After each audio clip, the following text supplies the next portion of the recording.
हरिहंत सिद्ध सूरी उपाध्याय साधु सर्व अर्थ के प्रकाशी मांगलिक उपकारी है। तिनको स्वरूप जाने रागते वही जो भक्ति काय को नवाई स्तुति को ऊंचाई है। धन्य धन्य तीन ही ते काज सब आज भाए कर जोड़े बारे बारे वंदना हमारी है। मंगल कल्याण सुख ऐसो हम चाहते हैं। ओ मेरी ऐसी दशा जैसी तुमदारी है। ओ मेरी ऐसी दशा जैसी तुमदारी है। ओ मेरी ऐसी दशा जैसी तुमदारी है। आप कह रहे थे सुख भोग जो है वो पुण्य ये योग्य व्यक्ति को यहाँ ढूंढते चले आ जाते हैं। तो जितने राजनेता हैं इनके पास में था संपत्ति बढ़ती चले आ रही है, तो ये क्या योग्य है लोग? प्रश्न समझ में आया क्या? कल नीतिकारों ने इस तरह की बात कही थी कुछ कि ये जो भोग सामग्री है ये भोग सामग्री पुण्यवानों के पास में स्वयमेव आ जाती है, ढूंढती हुई आ जाती है। तो आपका प्रश्न ये है कि आज इस देश में कितने राजनेता ऐसे हैं जिनके पास में इतनी भोग सामग्री दिखती है, तो क्या वे पुण्यशाली हैं जिनको देख करके संपत्ति दौड़ी चली आई उनके पास में? भाई बात तो ऐसी ही है। पूर्व में किए हुए पुण्य के बिना ये संपत्ति उन्हें प्राप्त नहीं हो सकती थी। वर्तमान में कर रहे हैं पाप, बांध रहे हैं पाप, जिसके कारण अल्पकाल में वे चले जाएंगे नरक निगोद में। क्या? लेकिन जितनी सामग्री वर्तमान में दिखाई दे रही है ये सब पूर्वकृत उनके पुण्य का ही परिणाम है। पहले किया होगा कभी। और पुण्य भी बहुत तरह का होता है। पुण्य के बहुत लेवल हैं, बहुत सारे स्तर हैं। कौन सा पुण्य किस प्रकार का है ये हम बाहर से नहीं देख सकते। कबूतरों को ज्वार डालना भी पुण्य है और गाय को घास डालना, रोटी खिलाना भी पुण्य है, लेकिन बहुत हल्के स्तर का। क्या जगत में धर्म के नाम पर दूसरों की सेवा करना वो भी पुण्य है। गरीबों को भोजन कराना वो भी पुण्य है, लेकिन किस जाति के हैं वो? फिर पूजन भक्ति आदि का भी पुण्य होता है। भक्ति स्वाध्याय आदि ये सब उत्तर उत्तर बढ़ते हुए पुण्य की लिस्ट बनाओ, कौन कौन सी बातें आपको पुण्य दिखती है, और वो पूरी लिस्ट बना करके ये भी पुण्य हो सकता है, ये भी पुण्य हो सकता है, ये भी पुण्य हो सकता है। फिर उनमें ऊपर नीचे करो कि कौन सा पुण्य ज़्यादा है और कौन सा पुण्य कम है। पुण्य का लेवल बनाओ। क्या अलग हट के बात कह रहा हूँ साहब कुछ? क्या भैया कि साहब हमें लगता है ये पुण्य है, ये पुण्य है, ये पुण्य है, उपवास करना पुण्य है, व्रत करना पुण्य है, माला फेरना पुण्य है, जाप करना पुण्य है, स्वाध्याय करना पुण्य है, सम्यक दृष्टि जो कर रहा है वो भी पुण्य है, मुनिराज जो कर रहे हैं वो भी पुण्य है। सब धीरे धीरे करके ऐसे बढ़ाओ ना। फिर जितना पुण्य मुनि भूमिका में होता है छठे सातवें गुणस्थान में, आठवें गुणस्थानवर्तियों का पुण्य उससे ज़्यादा होगा, ज़्यादा पुण्य होगा। श्रेणी चढ़ने वालों का पुण्य उनसे ज़्यादा होगा। तो अभी ये सारा पुण्य लगा लिया अपन ने। अब बतलाओ इन सब पुण्य में, क्योंकि 50-100 चीज़ें हो जाएगी ऐसी लाइन से लगाओगे तो फिर उनमें कंपैरिजन करते हुए कि इसमें कम होगा, इसमें ज़्यादा होगा, ऐसा लेवल बनाते हुए हमने उनको आगे पीछे करके बना दिया। तो आप महसूस करेंगे कि स्वाध्याय करने से बंधने वाला पुण्य व्रत उपवास आदि से बंधने वाले पुण्य की तुलना में बहुत ज़्यादा है, क्योंकि ये तप है। क्या? और सुनो, माने आप महसूस करेंगे कि आप देखो मुनिराज तो कुछ नहीं कर रहे हैं क्या, और इतना पुण्य बांध रहे हैं, और तुम रोजाना पूजन कर रहे हो। इसका मतलब पूजन करने से ज्यादा पुण्य पूजन नहीं करने वाले बांध रहे हैं।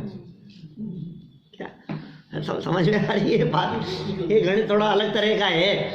अभी अचानक आपको बात ऐसी लगेगी कि ये क्या कह रहे हो आप। मैं पूजन के लिए मना नहीं कर रहा हूँ, एक घर गृहस्थी में टीवी के चैनल घुमाने की तुलना में तो पूजन करने वाला पुण्य बांध रहा है। घर पे बैठ करके न्यूज़पेपर पढ़ने वाले की तुलना में यदि कोई व्यक्ति वस्तु स्वरूप के विचार में उपयोग लगाता है तो वो बहुत पुण्य बांध रहा है। लेकिन ये जो क्रियाकलाप चल रहे हैं जिन मंदिर में, इन सारे क्रियाकलाप की तुलना में मुनिराज बहुत ज़्यादा पुण्य बांधते हैं ना। लेकिन ये क्रियाकलाप तो उनकी लाइफ में नहीं हो रहे हैं। इसका मतलब ये करते हुए नहीं करते हुए भी जब वे ज़्यादा पुण्य बांध सकते हैं तो इससे सिद्ध होता है कि इनसे ज़्यादा पुण्य किस चीज़ में होगा, वो अंदाज़ा लगेगा हमारे को। तभी उन्होंने पूर्व जन्मों में किया होगा। देखो पुण्य तो जैन लोग भी बांधते हैं, ऐसा थोड़ी नहीं कि जैनियों की बपौती है पुण्य। हिंदू लोग भी पुण्य बांधते हैं, मुसलमान लोग भी पुण्य बांधते हैं, उनके भी पुण्य बंधता है। अरे यदि पुण्य ना बंधे तो वे मर के स्वर्ग में कैसे जाएं, देवगति में कैसे जाएं? इसका मतलब देवगति जाने योग्य पुण्य तो वे लोग भी बांधते हैं ना। जो लोग ग्रहित मिथ्यात्वी हैं, अन्य मतावलंबी हैं, उन लोगों की भी पुण्य बंध रहा है क्या भैया? और कैसे पुण्य बांध रहे होंगे इतने पापी? सुनो, मद्य मांस मधु का सेवन करने वाले लोगों के भी पुण्य बंध रहा है, मांस खाने से नहीं। क्या समझ में आ रही है बात? ये अंदर जो परिणामों में मंदता का भाव है, उस भाव से वो पुण्य बांध लेते। एक व्यक्ति मंदिर आ रहा है और भगवान से आकर के मांग रहा है, डिमांड कर रहा है कुछ ना कुछ, बोलो पुण्य बांध रहा है कि पाप? पाप बांध रहा है। अब सुनो तो सही, ये पाप तो हमने कह दिया कि कुछ नहीं है इस अपेक्षा से, लेकिन जो किंचित परिणामों में मंदता है उतना तो तात्कालिक कुछ पुण्य भी बंध रहा होगा क्या? बाहर में इधर उधर घूमने की तुलना में छोड़ करके जिन मंदिर तो आया, हाँ उसी मांगने की क्रिया में चूंकि वो ग्रहित मिथ्यात्व छिपा बैठा है तो 70 कोड़ा कोड़ी सागर का दर्शन मोहनी बांध रहा है क्या? अलग अलग कर्मों की अलग अलग पोजीशन है।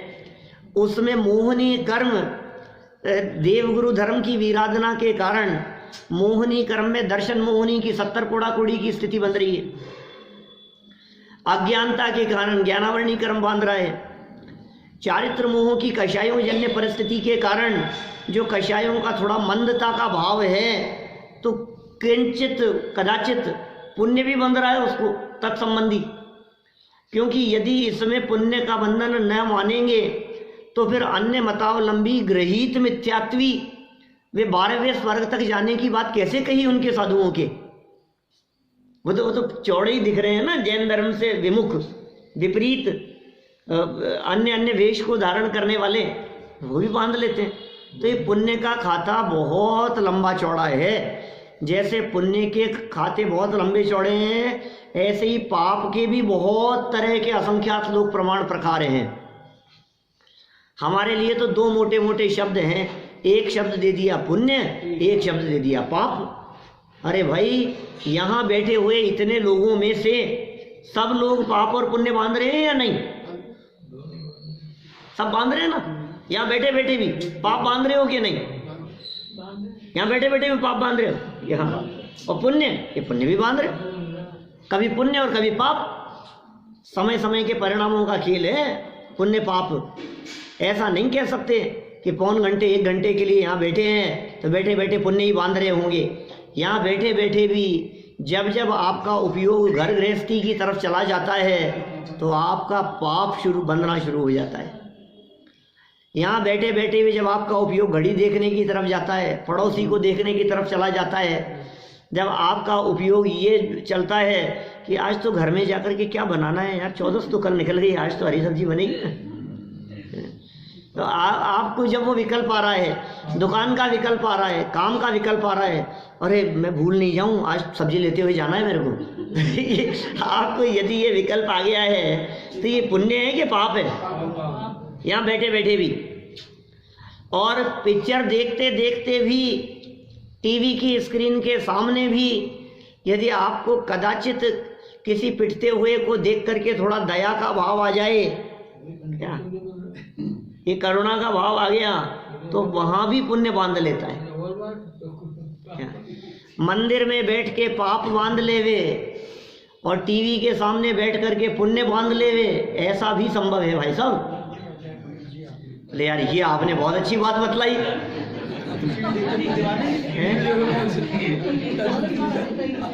अरे ये कितनी अच्छी बात आपने कह दी। हम जबरदस्ती यहाँ टाइम तो सुनो भाई, यहाँ बैठ करके पुण्य की मात्रा ज़्यादा है, पुण्य की बाहुल्यता ज़्यादा है, पुण्य के चांस ज़्यादा हैं, और वहाँ बैठ करके तो 99% पाप के ही चांस है। समझ रहे हैं आप? माने जब टीवी के सामने बैठते हैं, जब घर में टीवी चल रही होती है और टीवी के सामने बैठे होते हैं, भले ही आप ये कहो हमने क्या पाप किया, हमने क्या गलत काम किया, हमने क्या कर लिया, बैठे हैं टाइम पास, अब ठीक है कुछ नहीं करें क्या, अब चल रही है टीवी अपने आप ही, ये पाप की मात्रा निरंतर बनती जा रही है, निरंतर बन रहा है। उसी समय आपने टीवी बंद करके अपनी भक्ति भजन चालू कर दिए, समझ लो आप मोबाइल में, तो वो पुण्य का मात्रा चालू हो गई, बदल गया। बैठे वहीं पर हैं लेकिन वो बंधन की जो धारा थी वो बदल गई। मैं तो ये कहना चाह रहा था कि चाहे राजनेता हो, चाहे जैन हो, चाहे अजैन हो, चाहे लौकिक जन हो, एक सड़क चलते रिक्शे वाले व्यक्ति हो, एक शराबी व्यक्ति हो, कोई भी किसी भी तरह के व्यक्ति हो, अरे क्यों इन लोगों की बात, एकेंद्रीय जीव भी, उसके भी पुण्य पाप कर्म का बंधन निरंतर चल रहा है। निगोदिया जीव भी, भरत चक्रवर्ती के बेटों ने 923 पुत्रों ने वो चक्रवर्ती के बेटे होने का पुण्य वहीं बांधा था असंगी अवस्था में, नित्य निगोद से निकले थे। नित्य निगोद से ये जीव निकलता है तो वहां आखिर क्या पुण्य करता होगा, कितनी पूजन करता होगा, कितनी भक्ति करता होगा, कितने उपवास करता होगा, कितने व्रताधिक का पालन करता होगा, बताओ निगोद में। फिर निगोद से ही निकल करके जीव दो इंद्रिय कैसे हो जाता है, दो इंद्रिय हो गया, लट बन गया। अब लट के जीव ने क्या पुण्य किया कि वो जीव मर करके मनुष्य हो जाए, माने मनुष्य गति में आने योग्य पुण्य, जैन कुल में आने योग्य पुण्य, ये पुण्य उसने वहां किया दो इंद्रिय दशा में। बोली कैसे, इसका मतलब भाव तो बदल रहे हैं। कोई भी परिणाम अंतर मुहूर्त से ज्यादा पुण्य और पाप लगातार नहीं चल सकता, ये नियम है, ये ऐसा नियम है जो अकाट्य है। यदि शुद्धोपयोग में ना गए तो शर्त कंडीशन लगा दी उसने, या तो आप चले जाओ अपने आत्मा में।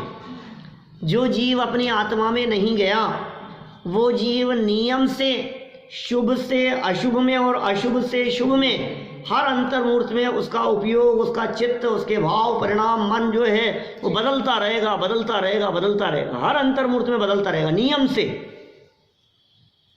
भोजन करते करते भी 1 घंटे से थाली लेकर के बैठा है, भोजन कर रहा है, पाप कर रहा है ना, भोग रहा है ना, पुण्य भी बांध रही बीच बीच में। पाप की मात्रा ज्यादा है, पाप की बाहुल्यता ज्यादा है, पुण्य की कम है। असंगी पंचेंद्रीय जीव चक्रवर्ती के बेटे होने रूप पुण्य बांध लिया। नित्य निगोद माहिते कड़ कर नर पर जाए पाए सुखदानी, समकित लही अंतर मुहूर्त में केवल पाए वरी शिवरानी। नित्य निगोद माहिते कड़ कर नर पर जाए पाई सुखदानी। फिर क्या हुआ, सम्यक्त्व लिया अंतर्मूर्त में, फिर दीक्षा ले ली, फिर दीक्षा लेकर के अंतर्मूर्त में केवल ज्ञान की प्राप्ति करके मोक्ष लक्ष्मी का वर्ण कर लिया। कैसे जीव थे वे। तो बोलो अब जब वो बांध सकते हैं तो आपके राजनेता नहीं बांध सकते हैं? बांधते, पाप की मात्रा ज्यादा। अरे पूर्व में बांधा होगा, वर्तमान में जो संपत्ति उनके चरणों में लौटती हुई दिखाई दे रही है ये पुण्य की गुलाम है। ये संपत्ति कि तुमने पुण्य बांधा था इसलिए मैं तुम्हारे पास में आ गई, कि तुम अभी वर्तमान में बांध रहे हो वो पाप, तुम्हारा ये पुण्य का टाइम पीरियड जिस दिन खत्म हो जाएगा उस दिन तुम्हें छोड़ भागूंगी, किसी दूसरे पुण्यशाली के पास चले जाएंगी। ये लक्ष्मी तो चंचल है, चपला है, बिजली की चमक के समान है। ये धन पुण्यशालियों के पास में चला जाता है, जिनके बैलेंस में जब तक पुण्य चलता है तब तक ये संपत्ति उनके पास रहती है। और जैसे ही उसके बैलेंस से खत्म हो गया, उसके पास से चली जाएगी कि कहाँ जाएगी कि कोई दूसरा पुण्यशाली तलाश लेगी, क्या उसके पास में चली जाएगी। ये ऐसा स्वरूप है, तो कोई दिक्कत नहीं है। यहाँ जो नीतिकारों ने वाक्य कहा था सो यथार्थ ही कहा था। भाई पुण्य का उदय हो तो सब दिखाई देती है चीज, अनुकूलताएं दिखती हैं, और पुण्य का उदय बदल जाए तो अनुकूलताएं बदल जाएगी। आपको लगता है ये तो हमारे कितने सगे थे, कितने अपने थे, आज क्या हो गया इनको, ये हमारे दुश्मन कैसे हो गए, कि भाई वो व्यक्ति तो व्यक्ति है, उदय यहाँ बदला है। समझ में आ रही है बात? यहाँ जो पुण्य का है, या समझ लो सुभग नाम कर्म का उदय चल रहा था, अब ये दुर्भग में बदल गया, उदय इधर बदला, रिफ्लेक्शन वहां दिखाई दे रहा है। समझ में आ रही है बात? ये हमारे मित्र थे, ये हमारे बहुत घनिष्ठ थे, सगे थे, और दिन रात साथ में रहते थे, 24 घंटा एक थाली में बैठ के खाना खाते थे। आज क्या हो गया कि हुआ क्या, उसमें थोड़ी ना कुछ हुआ है कि नहीं नहीं वो बदल गया। अरे वो नहीं बदला, तेरा उदय बदला है। ये कहता है वो बदल गया। अरे साहब व्यक्ति बदल गया, देखो साहब दुनिया बदल गई, देखो कैसा स्वार्थी जगत है, आज वो बदल गए, आज ये बदल गए, कैसा समय देखो आप, समय सबको बदल। अरे समय क्या बदल देता है, उदय बदलता है तो परिस्थितियां बदली हुई दिखाई देती है। इसलिए उदय का विचार करो, परिस्थिति को देख करके उससे द्वेष मत करो। मित्र का भी खराब होगा ना, उसका खराब है कि उसका अच्छा है तुमसे दुश्मनी लेके, अब क्या मालूम, तो अपने लिए पूरा सोच रहा है वो। हाँ, बांध रहा है, वो बंधन कर रहा है। अपना चल रहा है। जिसने द्वेष बुद्धि की है वो बंधन कर रहा है। उदय कैसा, देखो उदय अलग चीज है, बंधन अलग चीज है। वर्तमान परिणामों से कर्म का बंधन हो रहा है नया। अब उदय कैसा चल रहा है, ये पहले जैसा किया था उसका फल मिल रहा है, उसे कहेंगे हम उदय।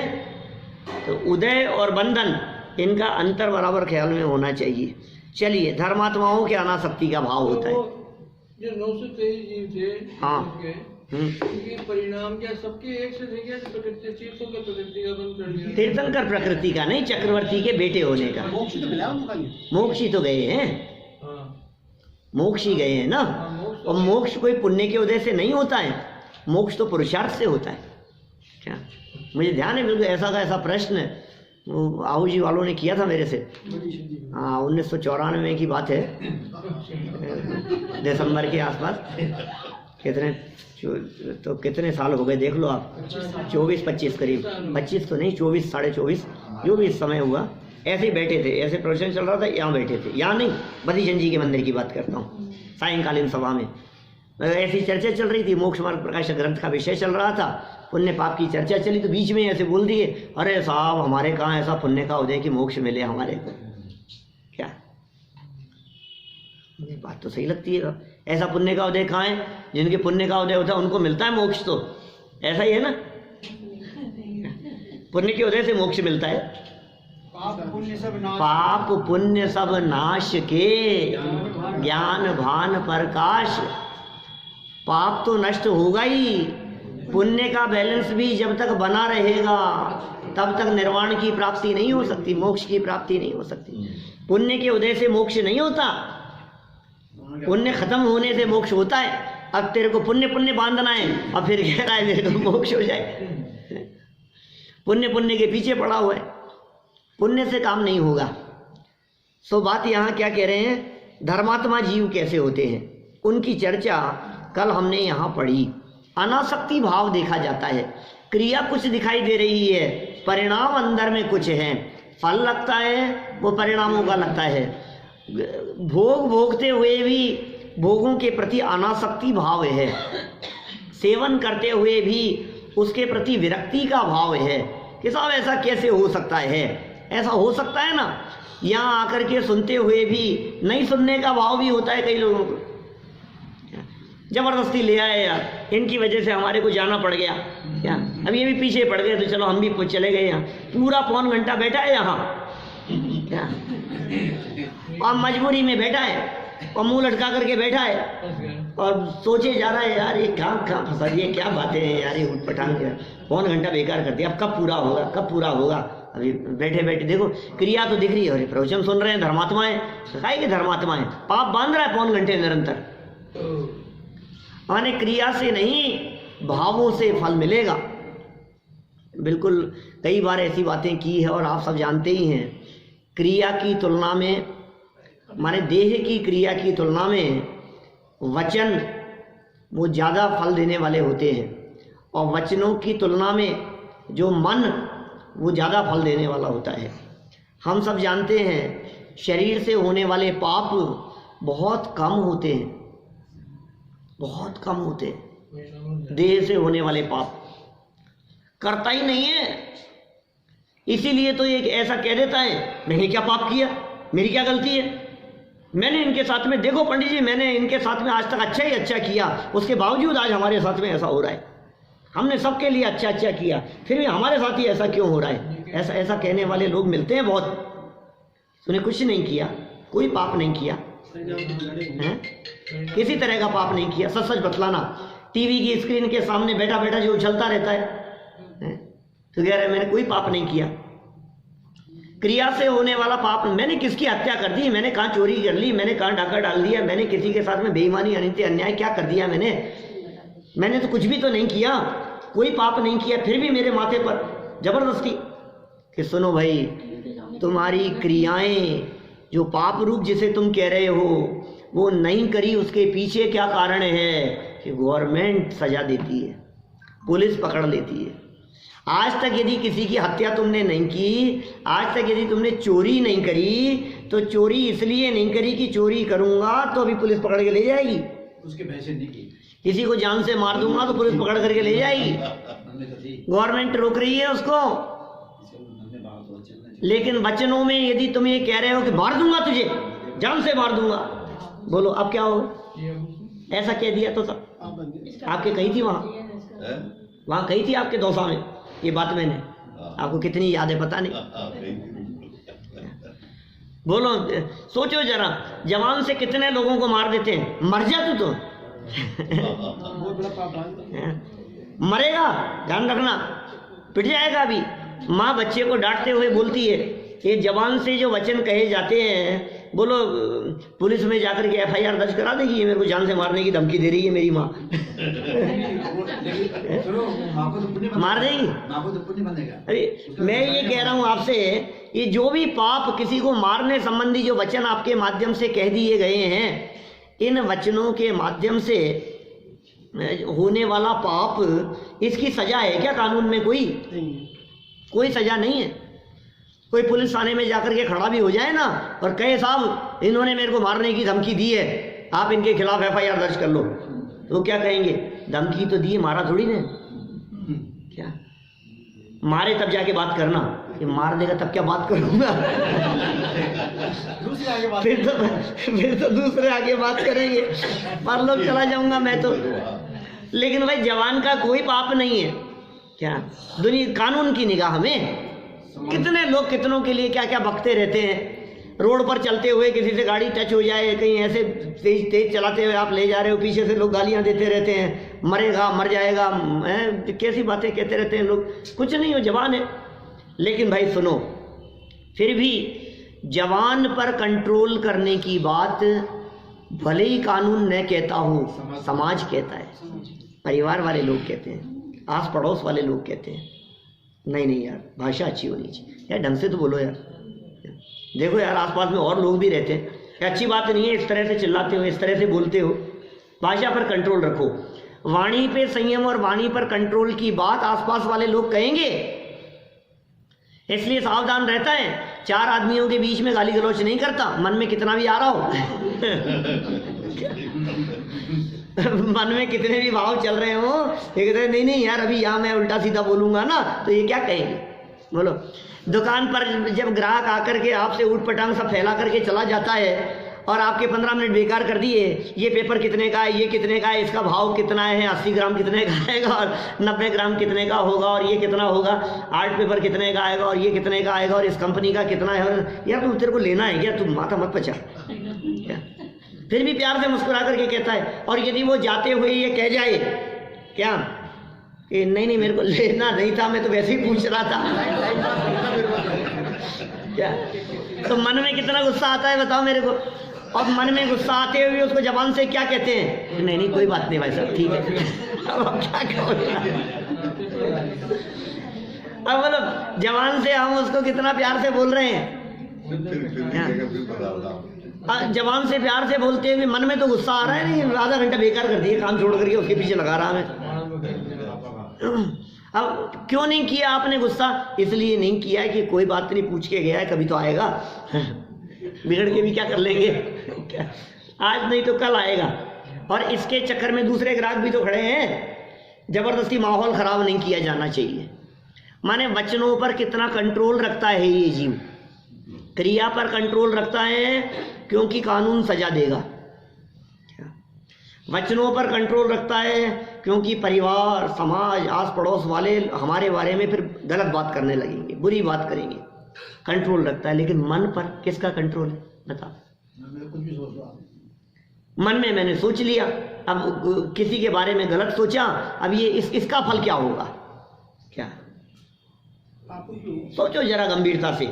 जब मेरे मन में किसी के प्रति खोटा भाव आता है, जब मेरे मन में ये बात आ गई कि यार ये मोबाइल रखा हुआ है, अभी ये भूल जाए ना तो मैं लेके चलता हूँ, क्या मन में यदि ऐसा भाव आ गया तो अब इस भाव की सजा कौन देगा। आप कहेंगे कि मैं चोर हूं, नहीं कहेंगे, क्योंकि मन में आया था भाव, तो वो पता ही नहीं है किसी को, कोई मुझे चोर नहीं कहेगा। लेकिन यदि मैं ये कहूं कि यार मेरे मन में ये भाव आ रहा है कि ये इनका है ना, ये दीपेश जी ये किसका है यार, ले जाऊं क्या, तो आप कहेंगे यार कैसी बात बोल रहे हो आप। मन का तो मुझे ही पता है, वचनों से कह दिया तो आप कहेंगे नहीं नहीं संजीव जी अच्छी बात नहीं है, आपको ये नहीं, ऐसा नहीं बोलना चाहिए, ऐसा नहीं सोचना चाहिए। तो मैंने वचनों पर कंट्रोल क्यों होगा, अभी क्या कह देंगे ये ठीक नहीं है, और मैं लेके ही चला जाऊं तो क्या होगा, सजा मिलेगी, जो भी सजा होनी है वो सजा होगी उसके लिए।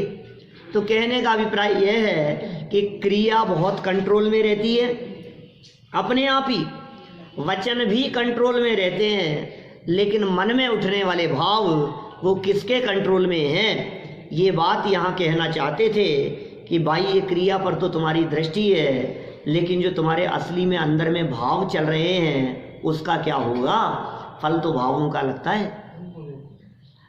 जितने पाप क्रिया से होते हैं उसकी तुलना में ज़्यादा पाप आप वचनों से करते हो, और वचन से जितने पाप होते हैं उसकी तुलना में कई गुना ज़्यादा, अरे असंख्यात गुना, अनंत गुना ज़्यादा भी कहो तो पाप मन के माध्यम से किए जाते हैं। इसलिए भाई क्रिया से पाप न हो इसके लिए अच्छा ये है कि वचनों में न आवे, और वचन में भी न आवे इसके लिए अच्छा है कि वो पाप मन में ही न आवे। इसलिए हमारा जनागम मन से कंट्रोल करने की बात करता है। आप मन को कंट्रोल करो तो वचन कंट्रोल होंगे, और मन और वचन कंट्रोल होगा तो क्रिया भी कंट्रोल होगी। कोई भी भाव, किसी भी तरह के भाव जब मन में नहीं समाते हैं तो वचनों में फूट पड़ते हैं। जब वचनों में भी नहीं समाते हैं तो फिर उस रूप कार्य होता हुआ दिखाई देता है। मैं बहुत दिन से सोच रहा था आपको कुछ कहने की, तो सोचते सोचते कई दिन हो गए ना, अब जब वो मन में भाव यहाँ तक आ गए, नहीं समा सके, तो फिर वाणी में वो बात निकल ही गई। क्या मैं सोच तो रहा था कि नहीं कहूँ नहीं कहूँ नहीं कहूँ, लेकिन वो मन में इतना भरा था कि वो जवान पे आ गई, वो रुक नहीं सका।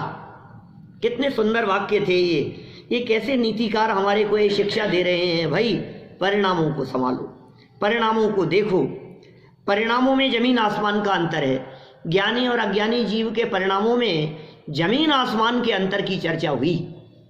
कितना अंतर है, क्रिया एक जैसी दिख रही है। कैसे वाक्य लिखे थे, भोग भोगने की भाई ये क्रिया तो देखने में एक सी ही लगती है, परिणाम तो दर्शनावर्णीय कर्मों का उदय है ना। नहीं, ऐसा नहीं है, परिणाम तो वर्तमान है हमारे, अभी अभी किसी के उदय से नहीं है। उदय से संयोग मिलते हैं, उदय से सिर्फ परिस्थितियां बनती है। उदय सिर्फ बाहर में प्रभाव दिखाते हैं, अंदर में जो हो रहा है ये उदय जन्य नहीं है, ये वर्तमान में हमारा किया हुआ है, हम जो कर रहे हैं। इसलिए इतने सारे विचार आते रहते हैं, ये सब क्या है? इतने सारे विचार आते हैं तो करो, और बुद्धिपूर्वक अपने उन विचारों को कंट्रोल करो। बुद्धिपूर्वक जनवाणी के अवलंबन से, तत्व ज्ञान के अवलंबन से, वेद विज्ञान के अभ्यास करते हुए आप रोको अपने उन परिणामों को, जितना संभव हो सके, जैसा संभव हो सके कंट्रोल करने का प्रयास तो करना ही पड़ेगा ना। बुद्धिपूर्वक स्वाध्याय करने के लिए बैठो, बुद्धिपूर्वक हाथ पर हाथ धर के आंख बंद करके वस्तु स्वरूप का विचार करने के लिए बैठो। मैंने क्या पढ़ा है, क्या सुना है, मैं कौन हूँ, मेरा क्या स्वरूप है, ये चरित्र कैसे बन रहा है, ये जो परिणाम होते हैं इन परिणामों का क्या फल होगा, इसके बारे में विचार करो। हर समय के विचारों को, भावों को तोलने का और टटोलने का प्रयास करो। ये पुरुषार्थ है, इसमें लगेगा हमारा पुरुषार्थ। इसलिए पंडित टोडरमल जी साहब कहते हैं, वहाँ कई जगह उन्होंने प्रयोग किया, हे जीव बुद्धिपूर्वक तेरा कार्य तो तत्व विचार में उपयोग लगाना है। काम क्या है हमारा, बोलो हम क्या करें? साहब हमारे हाथ में नहीं है, मेरा तो बहुत मन था मैं स्वाध्याय करूं लेकिन आंखें ही जलने लग गई, अब क्या करूं, मैं तो नहीं कर पा रहा हूं, आंखें जल रही है, क्या करूं मैं? रात को मेरा बहुत मन था स्वाध्याय करने का, लेकिन अचानक क्या हुआ पता नहीं, लाइट चली गई, अब लाइट ही नहीं आ रही थी, नहीं पढ़ पाया, स्वाध्याय नहीं कर पाया। अब मेरे हाथ में तो नहीं है ना कुछ भी। तो सुनो, ये जो चीज तुम्हारे हाथ में नहीं है ये है संयोग, जो तुम्हारे कंट्रोल में नहीं है वे है परिस्थितियां। क्योंकि ये सब क्या है, कौन सा है ये? नौकर्म। किसके फल में है? द्रव्य कर्म के फल में। अब ये तो तुम्हारे कंट्रोल में नहीं। अब तुम्हारे हाथ में क्या है? भाव तुम्हारे हाथ में है, तो कोई बात नहीं। कर्म के उदय से लाइट चली गई, कर्म के उदय से आंखें जलने लगी, कर्म के उदय से ये सब संयोग प्रतिकूल हो गए, लेकिन उसके बावजूद भी आंखें जल रही थी ना। आंख बंद करके मैं जिनवाणी की उस चर्चा का विचार करने लगा। अब बोलो, अब इसको कौन सा कर्म रोकेगा? पुरुषार्थ पूर्वक, बुद्धिपूर्वक हमने बात, चित्त बदल लिया अपना। आपको कदाचित ऐसा भी हो जाए, मजबूरी में कहीं विषय कषाय जन्य जीवों के बीच में बैठना पड़े, ऐसी परिस्थितियां हो जाए कदाचित, तो भी आप वहां से अपना मन हटा सकते हो। क्या मन तो है, उसका साथ न था, इस तरह की कोई है ना नहीं पंक्तियां, पर मन तो किसी भजन स्तुति की पंक्तियां हैं। मन से सावधान रहे। बैठे अब क्या करें, मतलब ऐसे लोगों के बीच में बैठ गए जहां सब तरफ पाप पाप पाप पाप की स्थिति चलती हुई दिखाई दे रही है। अब ऐसी स्थिति में भी मन बदल लिया, अच्छी बात है। मजबूरी में पिछड़ और पाप करते करते पुण्य हो गया। बोलो, आप पाप क्रियाओं के बीच में, पापियों के बीच में यदि आप बैठे हुए हो, पापियों के बीच में बैठे हैं, अब हम क्या करें बताओ? ये आप कर सकते हैं, आप बांध सकते हैं पुण्य, ये आपके ऊपर निर्भर करता है। हिसाब नहीं करने देंगे तुम्हारे को धर्म। अब बताओ क्या करें? गुर्जर आंदोलन में फंसा दिया तुम्हारे को कहीं, अब फंस गए आप सब तरफ से, अब क्या करो? अब एक तरफ से बैठे बैठे पाप बांधते रहो और दूसरी तरफ आप अपना उपयोग बदल करके पुण्य बांध लो। मजबूरी में फंस गए आप, मार्केट में, मेले में, जुलूस में, किसी के साथ में, ऐसी परिस्थिति में अब क्या करो आप? अब दिखाई तो दे रहा है कि देखो देखो कहाँ है, लेकिन मन में क्या चल रहा है? उनके मन में तो भाव ये चल रहे हैं, ये यार कहाँ फंस गया यार, ये मेरे योग्य काम नहीं है, ये मेरे करने लायक नहीं है ये काम, अभी तो कर लिया ये, अब नहीं करेंगे आगे से। मन बदल, जंग चलती रहती है, अचेतन के 20 विषय हावी रहते हैं, बार-बार में ऐसा ही है, ऐसा ही है भाई साहब। ये जंग जिसके हृदय में चलती है, समझ लीजिए आप वो ज्ञानी है। कम से कम जंग तो चली क्या? युद्ध तो हुआ। अंतर उठने वाले विकारी भाव और निर्मल भावों के बीच में, माने ज्ञान और कषाय के बीच में ये जो द्वंद्व चल रहा है, जिसे अंतर्द्वंद कहेंगे हम, ये अंतर्द्वंद जिनके हृदय में उठता है उनके ज्ञान की विजय होने के चांस है। रॉकेट है मन तो, मतलब जैसे चेतन हावी हो गया तो ऊपर चले गया, अचेतन हावी हुआ तो नीचे चले गया। ऐसा थोड़ी नहीं, ऐसे ही लगता है। कौन हावी कौन हो रहा है? ये चेतन कब हावी होगा और कब अचेतन हावी होगा, ये किस पर निर्भर करता है? ये अपने ऊपर निर्भर करता है। हम विषयों के गुलाम हैं कि विषयों ने हमें गुलाम कर रखा है? ये वो हमारे अधीन है, ये अपने ऊपर निर्भर करता है। पंडित मिलाप चंद जी पहाड़िया साहब एक प्रसंग सुनाया करते थे। एक बहुत बड़ा, क्या कहेंगे उसे, हवेली का मालिक था, अकेला था और अपनी हवेली में रहा करता था। 20 नौकर चाकर थे। और एक दिन अचानक वो सेठ, और परिवार में कोई नहीं था उसके, वो सेठ अचानक वहाँ से निकल गया। कहाँ निकल गया? कहीं लंबी यात्रा पर, और फिर लौट करके नहीं आया। वो जब लौट करके नहीं आया तो पीछे से जो नौकर चाकर थे वे अपने आप को मालिक समझने लगे। वो ये समझते थे मैं ही हूँ मालिक, अपना ही है ये तो सब कुछ। और इस प्रसंग में वो कहते थे नौकर का कोई दोष नहीं जब मालिक को होश नहीं। सही बात है। नौकर का कोई दोष नहीं जब मालिक को होश नहीं। जब भी उनमें से कोई व्यक्ति हवेली से बाहर निकलता था नौकर, और आस पड़ोस में कोई व्यक्ति, कोई बाहर का कोई व्यक्ति पूछता था कि इस हवेली का मालिक कौन है, तो वो कह रहा मैं हूँ इसका मालिक। वो अपने आप को मालिक ही बताते थे। फिर क्या हुआ, अचानक एक दिन वो मालिक लौट करके आ गया। जब वो अपने घर में लौट करके आ गया तो सारे के सारे नौकर वापस उसके अधीन हो गए। इसी तरह से, ये तो बात हुई उदाहरण की, इसी तरह से हमारा ये जो चेतन आत्मा है, जो चेतन आत्मा इस शरीर रूपी हवेली में रहता है, और शरीर रूपी हवेली में रहता हुआ भी इसका उपयोग, इसका चित्त निकल गया बाहर। जब इसका चित्त बाहर निकल गया तो फिर कभी तो स्पर्शनेंद्रिय हावी हो जाती है कि मैं ही मालिक हूँ, कभी रसना इंद्रिय हावी हो जाती है, कभी चक्षु इंद्रिय हावी हो जाती है, कभी कर्णेंद्रिय मालिक बन बैठती है, हैं? सब अपने आप को मालिक समझने लगते हैं। और फिर अचानक कभी जब उसको सुध-बुध आ गई चेतन को, और वो बाहर से उपयोग समेट कर अपने स्वरूप में आ गया, तो फिर इंद्रियां मालिक नहीं रहती, फिर इंद्रियां इसकी दास हो जाती है, फिर वे गुलाम हो जाती है। बोलो, हम इंद्रियों के दास हैं। अभी तो हमारी हालत क्या है, अभी डोसे बन गए और दौड़ता हुआ आ गया। अभी तो ये रसना इंद्रिय का गुलाम है तू कंट्रोल नहीं कर पा रहा है। बोलो, अभी यदि तो इनका गुलाम न हो तो ये कह सकता है अरे यार आज तो 14 है, बने होंगे डोसे, मैं तो नहीं खाऊंगा, न तो इसका सांभर खा सकता हूँ, हरी सब्जी इसमें, और न इसमें केले का मसाला है, न ये खा सकता हूँ, न मैं चटनी का, मैं नहीं खा सकता आज तो। बोलो, अब ये मैं डोसे के अधीन नहीं हूँ क्या? मैं रसना इंद्रिय के कंट्रोल में नहीं हूँ, रसना इंद्रिय मेरे कंट्रोल में है। आप किसके अधीन हैं, कौन किसके अधीन है, आपको विचार करना पड़ेगा गहराई से। हम गुलाम हो रहे हैं, ये इंद्रियां और शरीर हमारे कंट्रोल में चले, ऐसा ना होकर हम देखो डिमांड करी स्पर्शन इंद्रिय ने कि गर्मी लग रही है यार, एसी चलना चाहिए, और लो चला दिया कि तू गुलाम है उसका। उसने डिमांड करी स्पर्शन इंद्रिय ने, और तू सारी व्यवस्थाएं उसके हिसाब से जुटाने के लिए तैयार हो गया। रसना इंद्रिय ने डिमांड करी मौसम ठंडा हो रहा है यार, पकौड़ियाँ बननी चाहिए, आदेश दे दिया तूने कि भाई पकौड़ियाँ बनाओ आज तो, कि ये रसना इंद्रिय ने ऑर्डर दिया क्या, और तू उस ऑर्डर के अनुसार चलने के लिए तैयार हो गया। माने रसना इंद्रिय तेरे कंट्रोल में है कि तू उसके कंट्रोल में हो रहा है। चक्षु इंद्रिय ने डिमांड करी, बहुत देर हो गए यार, टीवी चलाओ अभी तो, अब चला ही दो। तो ये चक्षु इंद्रिय की डिमांड के कारण ये चेतन आत्मा ये उसके अधीन होकर के चक्षु इंद्रिय के विषय पूर्ति के लिए अधीन होकर के घूम रहा है।